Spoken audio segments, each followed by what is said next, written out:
Kahapon nga kahit maulan nagpunta kami ng mall para bumili ng mga kailangan nila sa first day of school nila. Bumili sila ng tumbler dito sa Aquaflash at meron silang free engraving para dito sa pangalan nila. Bumili na rin ng sapatos at onting damit pangpasok. Eto si Dabi nung gabi ready na pumasok kinabukasan. And then I wake up, work all day. Yeah.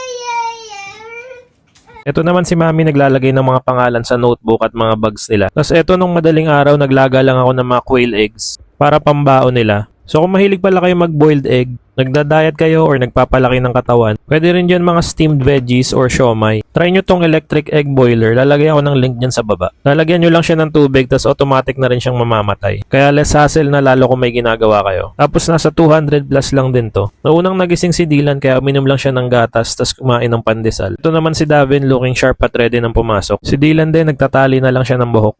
At ito yung dalawa pinapakita yung mga features ng tumbler nila sa mama floor nila. Estudyante na talaga. I'm a little butterfly. Smile. Smile.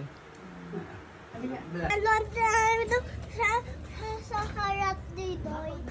At eto nakarating na kami at medyo traffic nga kasi ang dami ring napasok na estudyante. Si Dylan pinapasok na sa loob kaya naghihintay lang kami dito kasama si Davin para makapag-observe dun sa klase nila Dylan. Tapos after 30 minutes si Davin naman ang papapasukin. At buti nga tulad ni Dylan wala ring iyakang nangyari sa first day ni Davin. Nagkaroon din siya agad ng kaibigan.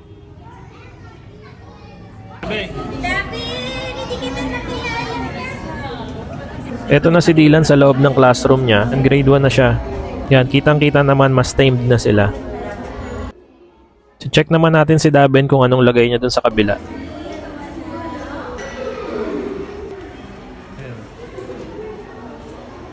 Mukhang nag-e-enjoy naman siya at pakaway-kaway pa.